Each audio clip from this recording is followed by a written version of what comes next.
we are. Yeah. So what are we going to call? Is this episode 6 by now? Like, where This are will we? be episode 6, but we're doing more than weekly at this point. Yeah, this stuff keeps happening.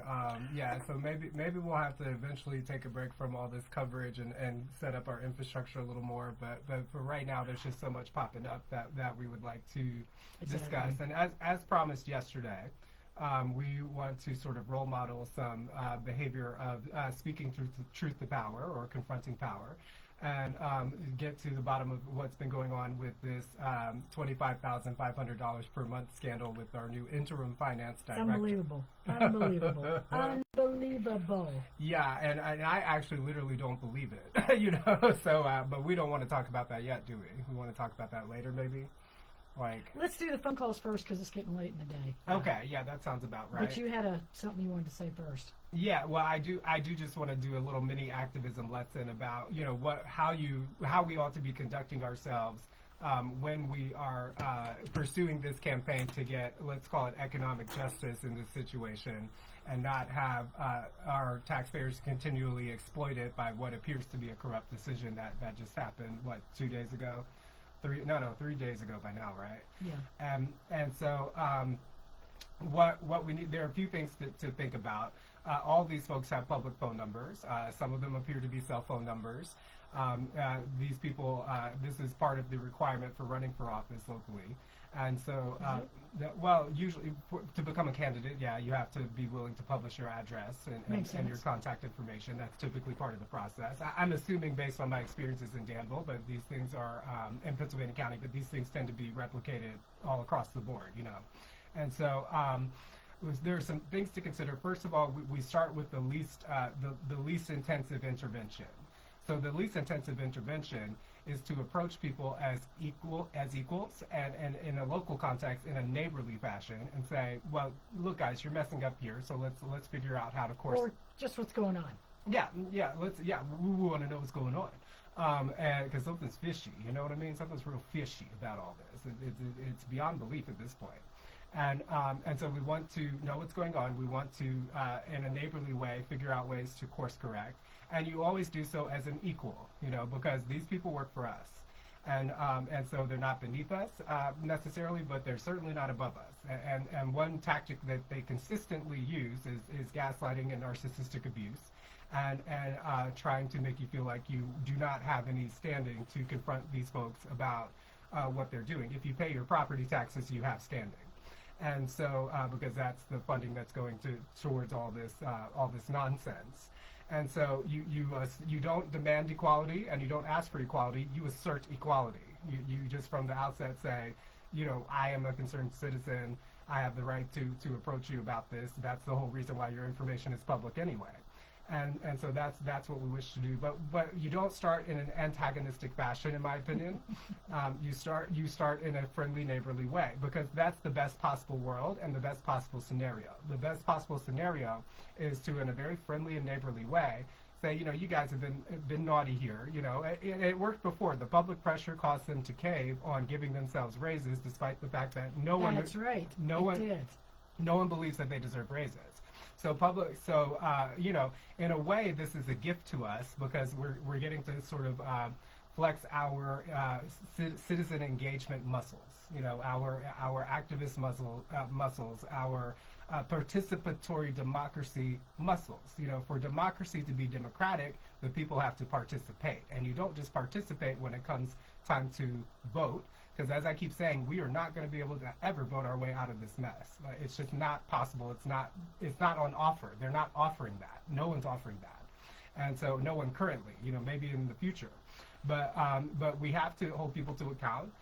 We have to use strategic tactics. So we start out at the least intensive intervention, and then we escalate if that doesn't work, you know. So the escalation in this case, we can maybe talk about more of that on the back end, but the escalation is we get strategic and we find their vulnerabilities and we exploit them, you know. And in this case, a very easy vulnerability are their narcissism and their ego-driven nature, you know. So, you know, for example, William Bryant Clairborne, someone we're about to call because he's not been voting correctly on these issues this year. He is old, you know, he's very old. and he's taken a lot of COVID vaccines, and he's not going to be alive for much longer. And so, jab, jab, jab, jab, jab, poke, poke. Filter. So, in other words, we get to decide what his legacy is. And if we turn this into a national headline, we can shame these people into compliance, you know, but we don't want to have to take it there, ideally. So we're going to role model here today least intensive interventions. We're going to call these people, and what are we going to do when we call them? This is kind of your baby. What do we tend to do? My baby. Yeah, this is her Well, idea. and to your point, I just want to say, for me, doing this, which poses certain personal risks at some point, Maybe. but it's important to role model for the community, because I want Right. the little old lady scraping for change buying the dollar toilet paper to know that her voice is important as mine, as yours, as Right. anybody's. All of our voice is important, and Yes. it's so important to start speaking up, Mhm. because I feel like people have been beat down to think, oh, my vote doesn't count, my voice Yeah. doesn't count, and that's just not true, you know. And like you said, they did walk back. They, in case anybody watching, because I know we've got some people in North Virginia that watch, what happened was the Board of Supervisors here voted to give themselves, what was it, $5,000 a month raise? Yeah. And there was such a public No, outcry. was it per month or per year? I can't remember I now. think it was per year. But it was a raise that people got upset about. Yeah. There was a lot of public outcry, and they walked it out and didn't give it to him. Yes. So now what has happened is they've given a lady $25,500 a month to do two people's job 2 days a week. Right. So this has really gotten people outraged, and Yes. it should get somebody outraged. It's you know, beyond belief. it is. We talked about this, was it yesterday? Mm-hmm. You know, that there's people in this county that don't even make that per year. Right. And this is somebody not even from here. Full-time employee, 40 hours a week, and not making that per year. So what we want to do is get at the root to why. Why did 5 of these board members make this decision that is just outrageous? It really is.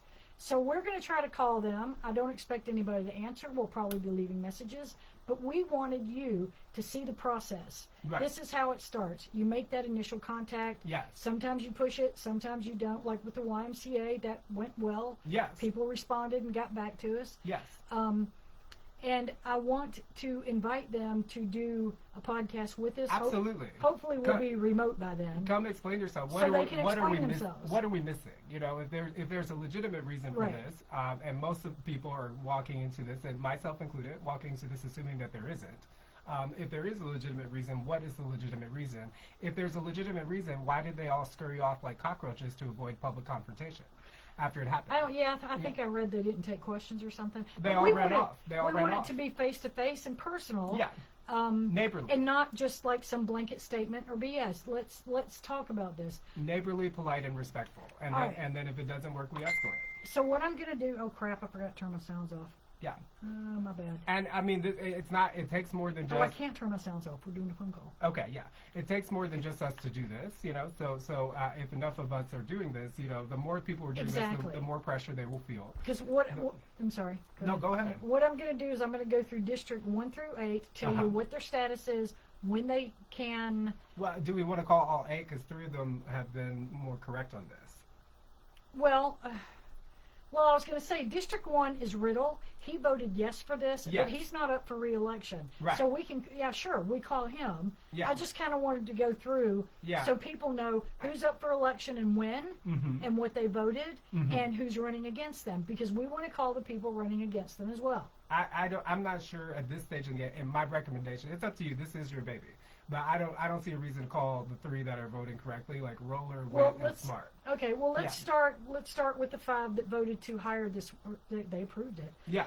I don't even know, can they walk it back? That's the question. Oh, of course. Yeah, they can stop. Yeah, whatever. And then and we can. I have other ideas of other ways to escalate this campaign. We might want to discuss that today, or we might want to wait till later. But let's go ahead and get into the work that we've decided that we're going to do. Oh, you're texting, so we might need to. No, interpret that a I'm little just bit. telling the person they were giving me some information here. I'm just responding. Okay, great. All right, so I've got the phone numbers here because I want to give you the phone numbers. I want you to call. Anybody watching, just call up and say, Yeah. you know, this is not good what you did. I disagree with it. This is our taxpayer money. This is not for the public or community good. And what are you going to do about it? Or what excuse do you have? Anything. Just engage with the politicians. And it starts at the local level. All right, the first one is Maurice Pete Riddle Jr. He represents District 1. His phone number is 336. With my phone. Here it is. Doesn't even have a local. 336. Doesn't even have a local area code. Well, that's just North Carolina, isn't it? 404. Yeah. 336-404-8608. 8608. And hopefully you can hear my speakerphone. Because I'm mainly going to tell them who I am, what I'm doing, and are you willing to participate? And we're not trying to be in a get you thing, so we're going Right. to tell people we're live streaming Right. if they answer. Right. Ring. Like I said, I feel like we'll probably be leaving messages. Yeah. And his term expires December 31st, 2027. Not up for re-election this year, but subject to pressure to resign. Hello, you have reached Pete Riddle. Sorry I missed your call. Leave me a name and number, and I'll return your call as soon as I can. Thanks. At the tone, please record your message. When you've finished recording, you may hang up or press 1 for more options.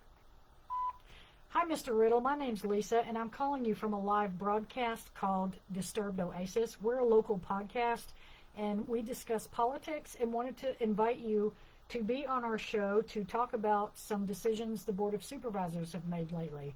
My number is 434-404-0002. Thank you. Short Okay, and to the and point. that's it. Short and to the point. I like it. Yeah. Okay? I Now, approve. Roller voted against this, but Uh-huh. he's running against James Dixon, I believe, is Yeah. what I've read. Okay. Okay, Mr. Pinnell is next. Where's he Scroll at? down right here. Down. Oh, there he is. Yeah. Hubert Pinnell, he represents District 3. He's up for re-election He's this up year. for re-election, and Jeff Oakes is running against him, which we'll try to get a hold of him at some point. Yeah. All right, so his number is 434-476-7960. At least it's a local number. Well, there's a more information tab, but we don't have time for that right now. Am I Yeah. on speaker? Now I am. Bring. Bring. I wonder if we're the first to call. I doubt it. I doubt that. I doubt I'm it. sure a lot of you, all you people out there fussing on Facebook, y'all better be making phone calls instead of Facebooking. And show up to the next meeting. But Facebook's good too. Yeah. You have reached the home of Hubert, Rudy, and Taylor. Ooh, I love that name. Leave a message. Fierce name. After you leave a message, you can modify it by pressing pound. Good evening, Mr. Purnell. My name is Lisa, and I'm calling from a local live podcast called Disturbed Oasis. We are calling the Board of Supervisor members to get statements on some recent decisions you've made regarding some staffing with Halifax County. If you could call me back, we would like to invite you to be a guest on our show. The number is 434-404-0002. Thank you. It's as simple as that. If he gets 100 of these calls today, all of them, something's going to happen. All right, who's next? Wit. Yeah. he's- We'll he- skip Wit and because- Smart. yeah, because Wit and they Smart voted voted. correctly on All right, this. Brandon, that's the next one. Where's he at? Scroll up. Up. Yeah, there we go. Stanley Brandon, the vice chairman. His number is 434-470-1075. Okay, here we go. Another local number. Yes, it is. I want to know what those more information tabs are, but I don't want to go off the page just yet. That's all good. Might be the email. Nobody answers their phone anymore, I tell you. I certainly don't. No, you don't. Well, my ringer stays on silent because the noises fuck my Hello. nose. Hi, is this Mr. Brandon? Yes. Hi, Mr. Brandon. My name is Lisa Metlar, and I'm doing a live podcast called Disturbed Oasis, and was wondering if you had time to discuss with us some recent decisions of the Board of Supervisors. I'm actually at work here, ma'am. I can't. I don't have time at the moment. Could we schedule a time? Oh, I don't know. You say you were who again? We're a local podcast called Disturbed Oasis. Disturbed away. I'm not familiar. It's new. It's new, yeah. But do you have caller ID where you have my number? Say again? Do you have caller ID where you have my number? No. Okay, if I could give you my number and you could call me back, we'd really be happy to schedule a time to discuss things with you. Well, you can just try back a little later and see where I am. Okay, I'll do that. Okay. Thank I'll you. hear about it. Okay, then. Bye-bye. All right, bye-bye. Well, nobody doesn't. Nobody doesn't have caller ID. So this was his cell phone because he's at work, and nobody. He doesn't work. Well, nobody doesn't have caller ID. You know, Well, so this is We'll see. These are some delay tactics that they use, and I some, hate to say it, but I and do some think so. and some skirting around the edge type tactics that they use, and this is to be expected. Yeah. These folks do not want to be confronted. Kudos to Mr. Brandon, just like At least he answered his phone. yeah, he's a good boomer. He answers his phone. You and your tags. Oh, shut up. All right, next, District 7 is McDowell. Now, he's not up for re-election, but he voted for this person. Where's he at? There Right he here. is. All right, let's try this guy. Keith McDowell. His number is 434-471-3927. 39. Boomers don't see well.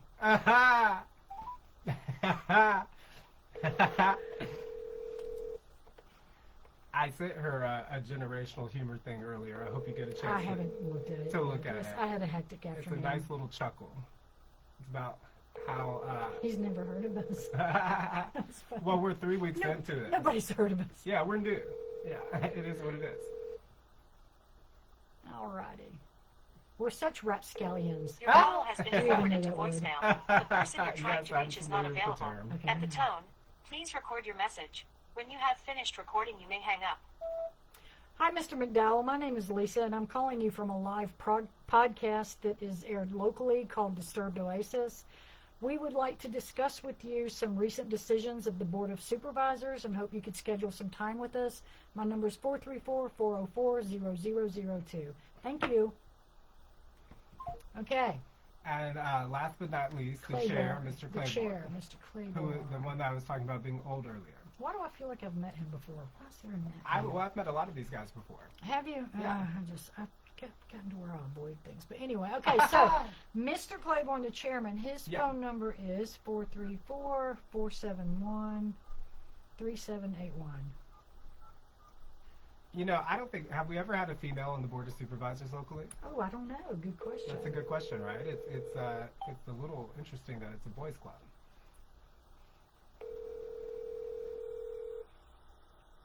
I don't think he's going to answer either. Well, let's hope springs eternal. True. I'm really surprised we got one. I'm happy. Yeah. Hello? Hi, is this Mr. Claiborne? Yes, it is. Hi, Mr. Claiborne. My name is Lisa, and I'm calling you from a live recording of a local podcast called Disturbed Oasis. We are calling the Board of Supervisors to ask some questions about some recent decisions you've made and wanted to know if you could speak with us or set up an appointment to speak with us at another I'll time. be glad to set up an appointment with you, okay? All right. Is it live now? Yeah. Yes, right now it's live. Yeah, I'll be glad to talk to you at a later date, okay? Okay. Right now I'm on the highway driving and I can't talk. Oh, I hear you. All right. Well, we may have some free time tomorrow afternoon. Would you? Wait, give me some notice. Give me some advance notice, okay, please? Okay. I'll give you. Because I'm right now I'm on the highway, so I guess but I'll be glad to talk to you. Would you ask if you prefer to schedule over text or phone Would call? you prefer I text you? Yeah, text me. Okay. Text me at this number. Okay, I'll do that. All right. Thank you. Thank you, Mr. Claiborne. Bye-bye. Yes. Wonderful.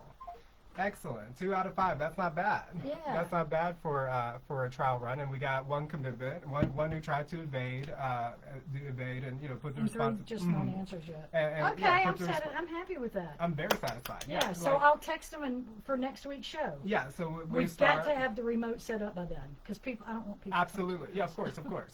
And yeah, of course we will. And so I'm, so next week. Okay, great. But yeah, so we'll text Mr. Claiborne. We'll follow up with him, and we'll schedule a And- thing. And then and Mr. I'm going to Brandon, personally, yes, of course, from a journalistic perspective, I'm going to go into this situation being unassuming, and I'm going to think that there may be a valid reason for this that is justifiable. It's outrageous. It's an outrageous amount of money. We need to do a little homework and find out what the previous finance director was making per year before we And have that anybody conversation. who can participate, help, and contribute to this, we Yeah. would really appreciate it. Well, people can leave comments or email us at disturbedoasis@gmail.com and give us that's right. what are your questions for Mr. Clairborne. What would you like us to be asking Mr. Clairborne, who's already agreed to an interview. Yes. Thank you, Mr. Clairborne, Yes. for agreeing to an interview. I appreciate we it. hope that we can resolve this in a neighborly fashion, and we hope that we can get to the truth and get to the heart of the matter. Yeah. And that's a goal. And then obviously the people are wanting a course correction here. Yeah. And so we're sticking up for folks who are having this conversation every day. Not only correction, but solution. Come on. Yeah. Well, Yeah, yeah. that's two people's job positions.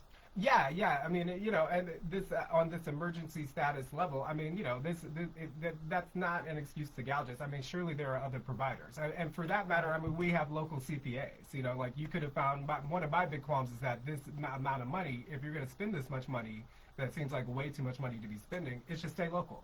Like Right. pay it to a local person who's going to spend that money Right. locally and Right. support other local businesses. Right. Like that's the thing. If there's a way to justify this, then great. Maybe what's the woman's name? Was it I can't remember her last name, but maybe she has a staff. It feels like it seems like we're just I hiring. forgot her name. Yeah, well, her first name was Tamika. I can't remember the last name. I wanted to say I don't know. like Langhorn or something. I don't know. can't remember. But Morgan, yeah, it was Morgan. Yeah, it was Okay. absolutely Morgan. Yes. Okay. And so so there are ways to escalate these tactics. And since Mr. Clairborne is being responsive and is willing to engage with us, my opinion is that rather than discuss those escalating tactics now, we should just go ahead and see how the conversation develops. And if we assess at that time that it's time to move forward with escalating tactics, then I can give some very good advice on how to do that, how to play the game to win. But for now, I feel like we should withhold that. And let's see, do we want to move on and discuss any other topics? Yes, but so we're going to just stick with those 5, leave the other 3, and the people run, because I really want to hear. Actually, yeah, you're right. That's a good tactic. Wait till we hear from them, and then Yeah. we'll talk to the people who are running against them. But Yes. I also want to get community member feedback. I've asked people to interview, but I'm not. Well, we should already be reaching out to the people running against them, and then I can do that as a Yes, side. there's no reason to wait on that. We can go ahead and try to get some of these people that are running for election. Yeah. They may have more of a motivation to show up and talk with us, and so that would be good. There's no reason to wait on that, but I would just say that, like I said, we're role modeling competent activism. If Mr. Clairborne is willing to engage with us in a neighborly way and resolve this, then that is, we should give him the benefit of the doubt since he's agreed to meet with us. And when we say we mean collectively everybody, not Yeah. us personally. Well, yeah, we're doing this work, and we hope that others are too. We want to be a voice for people and a role model for people. And not the only voice. Like Definitely it's not. critically important for people to raise their voices. I believe this coming Monday might be the next Board of Supervisors meeting because they meet Is on it? they meet on the first We Monday. need to look that up. We should go. Well, yeah, of course. Yeah. Somebody videoed, so I don't see why we can't do a live there. We can, yeah. Well, I wouldn't. I don't know. I mean, I don't know if we should live stream. It's redundant to live stream it because they're already live streaming it. True. So, And we so- like to take the synopsis, the summaries, the meat of it, and discuss. Yeah, and if you and I speak during public comment, then we can make separate clips of that. Like so. Yeah, so yeah. yeah. I really don't. Well, yeah. Okay. I don't all know. right. What was I going to say? I forgot. I lost my train of thought. Well, we had some other things that we wanted to talk about like scandalous hiring. Oh, locally. okay. and So then- we're finished with the Board of Supervisors for now. I think think so, I yeah. think that's a good place to stop, and Right. then we'll delve into it more. And hopefully, we'll have our remotes up to do the interviews properly. And if something comes up, we'll just pop and do another live one. Like this weekend or something. Whatever. We'll kind of flying by the seat of our pants till we get set up properly and have. Yeah, my more goal for the consistent. weekend is to focus on digital infrastructure. So we'll just see. Yeah. So we'll see what time allows. Oh, I know Yeah. what I was going to say. YouTube, our YouTube channel. Like I always hear, no matter what I watch on YouTube, please hit the like button and subscribe. Share. Tell everybody about it. We'd really like to start Comments. building our audience, making comments, giving us feedback. You can comment on Facebook or YouTube. It actually helps Yeah. the algorithms if you comment on YouTube. Yeah, the other Yeah. thing I want.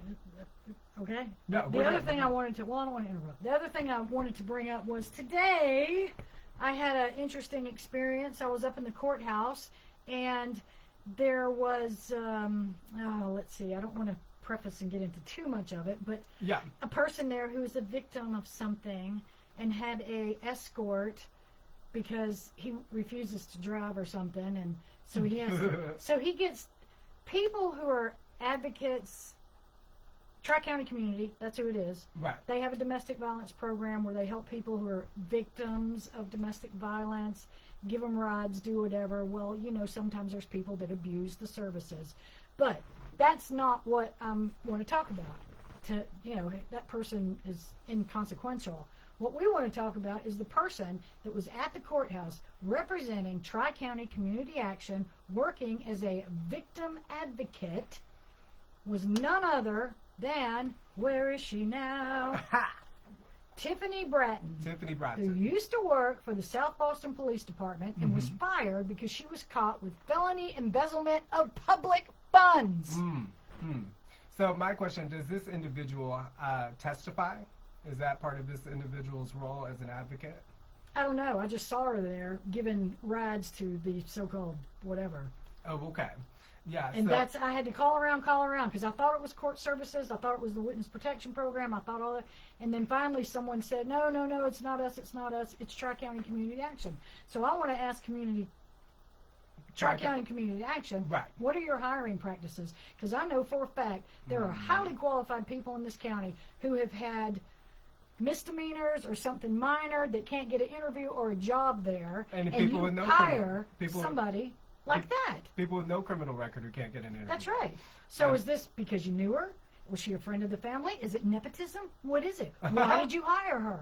Embezzling of public funds is one of the worst things that I think a person can do because they've broken the public trust. And you've got them up there in the courthouse representing you. Yeah, it just seems a little off the wall. And without giving too much details, is it okay for us to say, so this is a male who is claiming who was domestically abused by a female partner? Supposedly. On paper. Yeah, on paper. On paper, like in court, and this person appears to be abusing this. Oh God, program. yeah. Oh yeah. Well, Because I'm sure you've met a narcissistic sociopath who's like, I'm a victim. Everything happens to me. I deserve everything. I'm right about everything. I'm entitled. It was one of those things. That's what she was representing. yeah, and so in addition to the layer of the previous corruption of this individual, I'm not immune to second chance narratives. I think it's great when people can get their act together, and I hope that part of what my goal is in all this is to give other people who are continuing to engage in corruption and maybe not getting caught opportunities to course correct. Stop. What do you mean? You think it's okay for somebody that abuses the I didn't say public okay. trust? No, I didn't say okay. I didn't use that Then word. I'm not following you. You believe in second chances. She should get a second chance? I'm a Christian and I believe in forgiveness, but I don't believe that a second chance has to look like this. You know, like a second chance when you betray the public trust. I don't really see people that necessarily the right fit for you to be in a paragovernmental community action agency and or having any sort of like pretense of legitimacy in a court setting. Yes. And so second, everybody's got to eat. You know what I'm saying? So Well, I'm not saying she should never work again, but not be representative of a victim advocacy program in a courthouse. And as far as corruption goes, embezzlement to me is kind of low on the totem pole because there's so much more corruption that's happening than just that. That's true. But did you see the video? She went into the South Boston Police. Yeah. What you call it? Poor judgment. What do you call it? Poor judgment.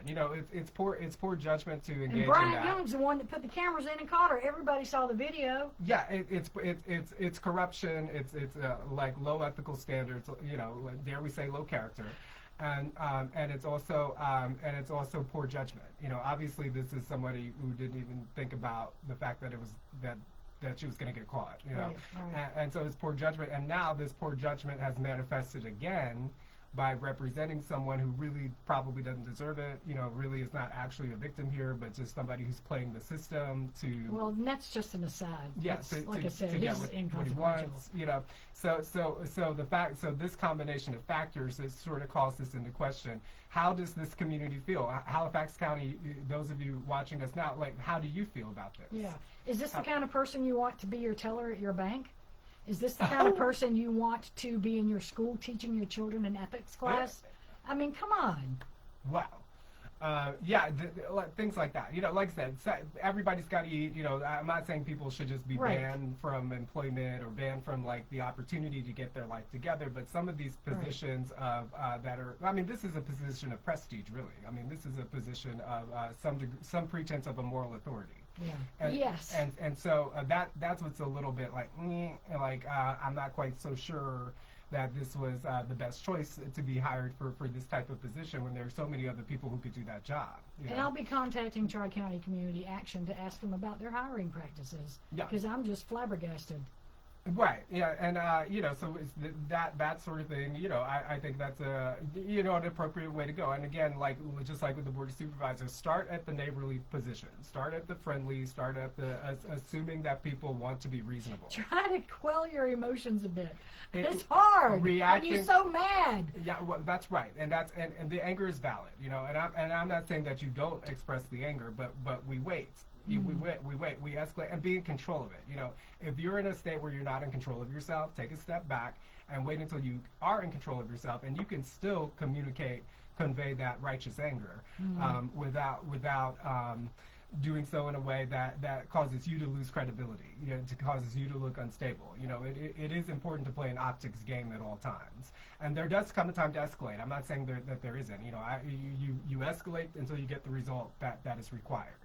And so, you know, that's just how you do it. That's how you play to win. You know, and that's what's motivating me is that here in 2025 in Halifax County, it's about to pop off. You know, I have never seen this much fire and fury coming from the citizens. I've never seen this much motivation for people to actually get off of their fat asses I and think get people something are done. getting pissed. People are This obviously is just getting we're pissed. at the end. And this isn't It's beyond belief. red, blue. This is up, down, like Right. we talked about. Yes. Do you want to mention your... My theory, yeah. Yes. Yeah, no, so like I said, one of these days, I'm going to actually print off the two continuity of governance documents that the military released in 2017 that are documented evidence of the concept of being in a state of like covert martial law. That is increasingly becoming overt martial law, you know.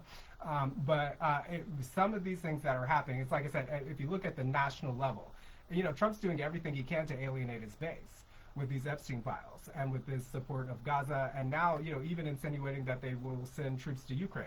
Nobody wants that. You know, nobody wants these things. That's something new. When did that happen? Oh, that was last week. Yeah. Oh. It was an insinuation. It wasn't like a statement. Oh, okay. And so it appears to me that we're being socially engineered to be inflamed. That's a good way to put it. Yeah, that we're being socially engineered to be inflamed and to engage with what's happening. You know, and maybe that, you know, some, like I said, I have people in my life who believe that this covert martial law thing is heading in a positive direction. That might stack in that column. You know, if we're being engaged to actually physically take our government back, to me as an activist, that's not a bad thing.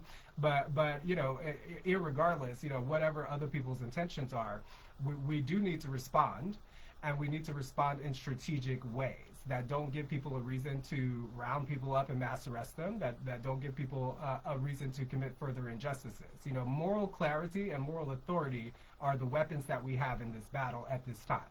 And that's where we need to stay. We need to maintain that posture. Yes. He had brought up, I think it was in the first episode, that wrestling analogy. Kayfabe.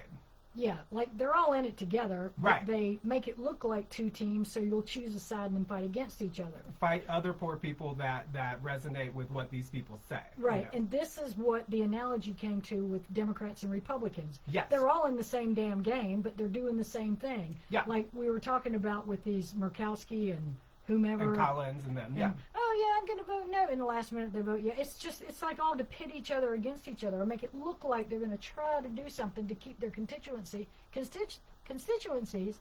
to pay these salaries to keep them in power. Right. So I buy into that a bit because there's been a lot of Democrats have done some shit. I'm like, what? Right. You preach one thing and do this? Right. So I Right. can see where there could be collusion because Obvious. it's the top against the bottom. Yes. And we're the bottom. Yes. So then he brought this to a local level. He said, Yeah. why are the Board of Supervisors stirring up so much shit right now and getting people so inflamed? Well, I don't think that they're dumb enough to not know what they're doing. I really don't. You know, This I think is a crazy one. Yeah, it's beyond what's happening is beyond belief. You know, and it just seems to me like even at the local that this has now trickled down. What I've been observing at the federal level for about 8 years now, it seems to me to be trickling down to the local level. For some reason, who's pulling their strings? That's what I want to know. Who is pulling their strings? Is this part of a covert martial law operation, for example? Is there some other force in the background that's stimulating people towards doing this? Or is this just what most people at a surface level reading are interpreting? Most people who are reading the surface level are interpreting some combination of incompetence and corruption. And yeah. I was going to say, and why does it have to be us versus them? What is the end game? This is what I keep asking. Yes. Is it power? Is it money? What is it? Okay, Is I it made taking another. is it stimulating us to take our government back, which would be the positive spin? You know, it could be in any of those things. I Yes. think it's just egotistical power, because I made another analogy of like this courthouse and these lawyers. Right. Like I had one. Should I just tell the story? If you want to, yeah. All right. I tried to hire James Midfield. Whoa! Do we want to say names? I don't give a shit at this point. What are you gonna do? Sue me? Because I'm not telling anything that's not true. I tried to Right. hire him for my daughter, and he said he wouldn't take her because she's a dump fire. And I'm like, well, you didn't even meet her. How would you call her a dump fire? Whatever. Yeah. Because there was a bunch of chaos going on. Well, Paper fire. lo and behold, 2-3 weeks later, I see him and my daughter's and the whatever person. Let's use plaintiff defendant. So I see the defendant's lawyer in there having lunch, which is Frazier, with Midkiff, and they're all buddies, laughing, cutting up, whatever. And I'm Right. thinking, hold on. Yeah. How do you have clients that oppose each other and keep that? Now I know where the dumpster fire comment came from. They were freaking talking behind. It's like it shattered Right. every illusion I had of confidentiality and ethics. Well, yeah, and it's sort of like, and that's always, this is always the case, and racial justice, the racial justice movement in this country and the prison abolition movement in this country have been complaining for years that public defenders are in on the take. You know, They're not like, public defenders. They take people's well, money. I know, but I'm extending the analogy. You know, like that. Oh, right, that the right. And Yeah. that the context is, again, you know, people are more identified with their social group and their class. That's how it works in D.C. That's how it works in Halifax County. People are more identified with their peers, And however they define their peers. I don't think it's a true search for justice. I mean, I understand No, that right, everybody's entitled to a lawyer. Well, of Even course. the nastiest murderers or whatever are entitled to a defense. Yeah. But is the person defending the nasty murderer going to engage so deeply as to disparage and demean the opposing party? They Sure. do, because it's all about the money. Yeah. Ting, ting, ting, charge, charge. Every minute I see her, tick, tick, tick, there's more money. Yeah. But the police officer at the courthouse said to me, Lisa, it's who you know.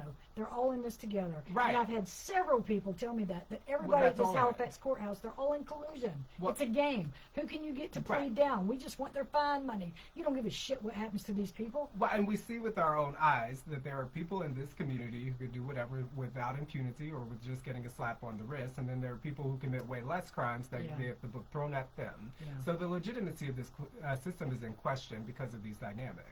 And that's a legit, and it's a proper question. It's proper to assert that. you Is know. it across the board all over the country, or is this... Oh, this pattern is everywhere. Yes, this pattern. This is how. so we're not this special. Is how It's it all works. like this. See, you shatter Well, my we're- illusions of justice and honor. Well, you're welcome, and I think and I think as well that it does appear to be a little bit worse in here. Like my mom told me years ago that she felt like Halifax County was more corrupt than Danville because we're from Danville originally, and I didn't believe it at the time because Danville is dirty.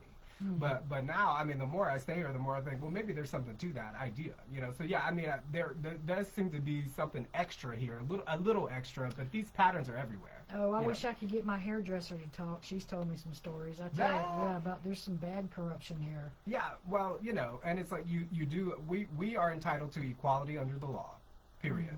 We are entitled to know that our government works for us because we have been taught from grade school that this is a representative democracy. But it's not. And it doesn't behave like that. I go back to the 2000. I try to tell people, y'all think fascism started with Donald Trump. That's crazy.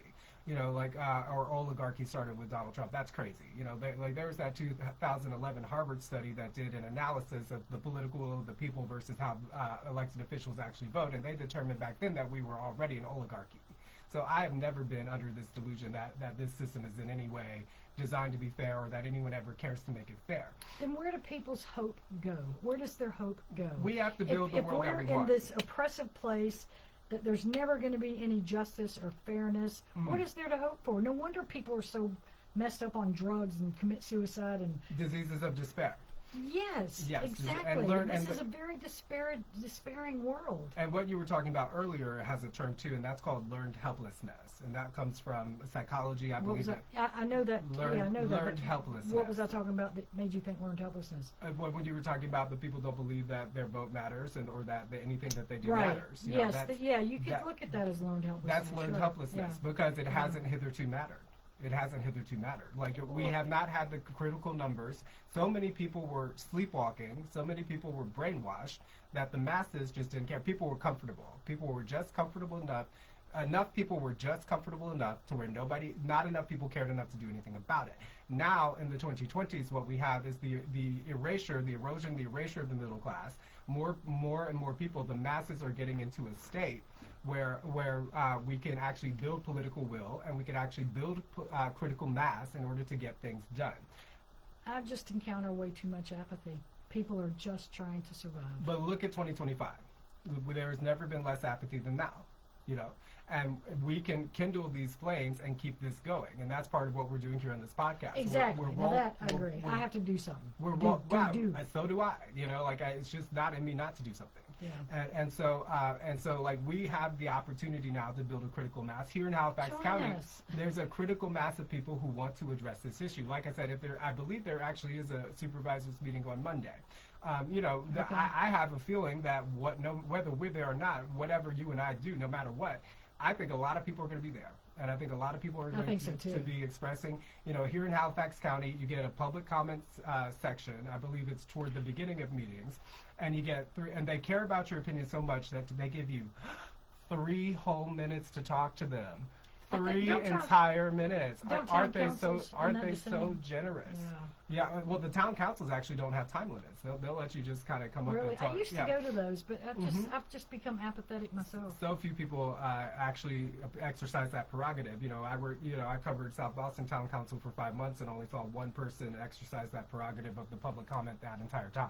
Yeah. And so, you know, so that's kind of where we are. You know, I have a speech in mind to give, but I want to wait. Now that Mr. Clairborne and possibly Mr. Brandon are willing to talk to us, I'd rather not give that speech until maybe later. Okay. But you know, because it's more of a little poking, prodding, and you know, emotionally, psychologically manipulative thing. You use elevated strategy. You know, like I said, you start as asserting your equality and simply asking for neighborly conversations, and then you actually ask for concessions. You're like, what is, you know, that's what we need to talk to Mr. Clairborne about. What is the action plan to get us to a place where the public, where you all will more so match what the public expects of you? That's the thing, you know. So we ask, why did this happen? What do we not know? What do you feel like we need to know, given that you should already be self-aware that public opinion is wildly against this? Well, I'd like to hear what outcomes the public does want. Just like with the YMCA, I keep asking what is going to make it right. They've Right. got an apology and all that stuff. I don't know what else they could do. But Mrs. Spooner is still protesting. Yeah. That's right. That protest is still going on. Yes. I just haven't had time to stop by. Right. But same with this. I mean, what would it be? Get rid of this person, hire someone local, have a reasonable, qualified person, not a freaking felon who steals public funds. Oh, you're talking about you pivoted to Tri-County. Yeah. No. I'm saying as an example, if Right. they replace the person that they gave the approval to for the $25,000, what would the public demands be? Hire one person for each position Right. at a reasonable salary for a highly qualified person. Well, now they're talking about like outsourcing the process of finding the people, and when they outsource these projects, you're going to get someone non-local, and that's been something that's getting my goat for years now. I believe that there's someone in Halifax County who has both the competence and the resume to be our new county administrator. I believe that there's someone in Halifax County who has the competence and the ability to be the new finance director. So again, keep the money local. You know, this is taxpayer money. These are public funds. Keep the money local. But there's such a mental colonization thing. And like I said, a lot of people are so ego-driven. They would rather have somebody with a sparkling resume come from another place to make themselves look good or make themselves look more legitimate than to hire, somebody that they went to high school with. Maybe the person that's the best fit for that job is someone that used to like do crazy things in high school. Maybe they used to get like crazy drunk. Maybe they've dated half the women in town, and maybe they've left a trail of tears in their wake. What are you talking about? How That- did we get to this? well, that's part of the reason why people don't hire local. People are like, "Oh, you ain't shit. What are you talking You ain't, about? you ain't That's shit. the- You're this- just another I have Halifax seen County so redneck much. like me." I've seen so much nepotism go on in this county. It's not funny. But who gets these positions? Who got the town council?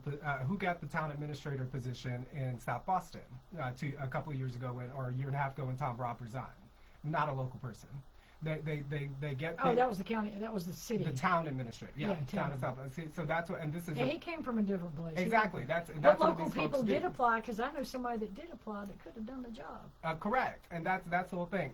When you have public money, you need to be thinking in terms of cooperative economics. You need to be thinking in terms of keep money local, and you need to be thinking about people who've lived here for a long time care about the people here. People, you cannot feel as though, and I've heard some complaint. I don't know the gentleman who replaced Tom Robb. I haven't had I a haven't chance met to him encounter yet. him. I I've just haven't sort of either. seen him in passing. But what I've heard is that he is no Tom Robb. He's not showing up to the ribbon cuttings. He's not engaging with the. He's not engaging with the. Tom was great, He was great. Yeah. engaging with the community. He was fantastic at He was very, that. very good at it. yeah. Fantastic at that. And so he's so we're not getting he's not engaging with the unwashed masses, and that's part of the problem, and that was going on in Danville as well. Like, they bring in these people to be in these high dollar positions that make six figures, and they give themselves raises all the time, and these people are not loyal to the area. Really, if you want to go back to Reconstruction era, this is carpetbaggery. That these are people coming in to economically exploit our area without having any loyalty to our area. So we want people who will be loyal to our area. And just because that person is just another Halifax County redneck just like you, that doesn't mean that person's not qualified to do that job. But don't some people need objectivity within their job? What does that mean? Who can be objective? So, Well, you're saying bringing someone in and they're local people, yeah. no. Someone from the outside can be more objective than a local person. All right, give you an example. They don't- Decisions about the high school. Somebody local might be more passionate this way, that way, want to take care of the other brother, mother. Someone from the outside has no ties to the community, so they're going to be far more objective. Well, but they're also careerists. So those people are the people that get on board with these expensive projects that don't really move the needle. Yeah. They're the very people. They are the very people who are doing this. So there should be a And- happy medium somewhere there. Yeah, well, yeah, local, regional, people who care about the area and people who are competent. I think that's Competency, that's huge. You're talking about public money. The public money that the taxpayers pay for should be staying in this community and should be economically empowering people Well, in this community. And the abuse of that money is what's got people so pissed off on it. Move that to a national level. Yeah. That's what got people so, and I agree with that. There's so much fat in government. I've seen people at places I've worked here in town that get insane salaries for doing absolutely nothing. And then back to this point of objectivity, I mean, the other thing about it is don't shit where you eat. Some of these people maybe even have intentions to come up here and make the bag and then go somewhere else, and they don't really care if they do bad things while they're here. You know what I'm saying? That is actually an observable pattern if you look regionally. Can we talk prizery? Well, I don't know why we would talk prizery. What's going on at the prizery? No, it's old stuff story for another day. Yeah, I well, want to see them succeed, but there's been some big bumps along the way.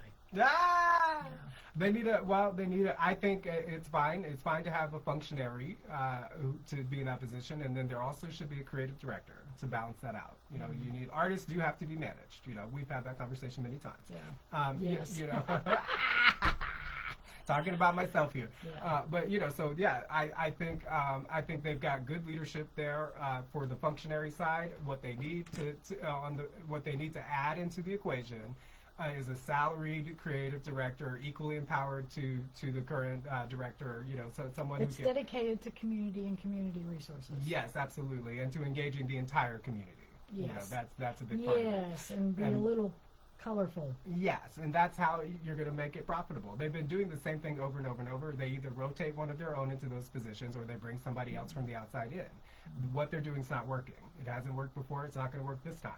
You need a creative director at the Prizery. You need a salary creative director who makes as much as the director and is equally empowered to the director. Now, that doesn't mean either one. That doesn't mean the creative director should be above the director. It means that you need the functionary side to run an organization competently, and you need somebody who's an actual artist with actual local community bona fides who can bring that piece to it. And that's what's going to make the Prizery profitable. You know, and a real community asset that we can all collectively enjoy. You know? I know. When I first moved here, I was so excited about the Prizery, and then there was just a lot of things happening. But yeah, we've done this long enough. Yeah. Any closing thoughts? No, I'm just looking forward to speaking to these Board of Supervisor members. Looking at some outcomes of other things we talked about, but I'm mostly looking forward to increasing our viewership and getting feedback from you. Of course. Yeah, and it's pursuant to that, and it looks like we're going to get an interview with Mr. Clairborne. Send us your questions to disturbedoasis@gmail.com. You can comment on Facebook, and we will see your comments. And Or YouTube. Or YouTube, and we will bring your question. If you leave us questions for Mr. Clairborne, we will convey them. Now, if you use nasty language, we're going to tone it down. Yeah, of course. But we will capture anybody who wants to submit a question to us. We will make sure those questions get conveyed. Yeah. And thank you, Mr. Clairborne, for agreeing to an interview, and thank you, Mr. Brandon, for answering your phone. Yeah. All right. See y'all next time. Bye. Bye.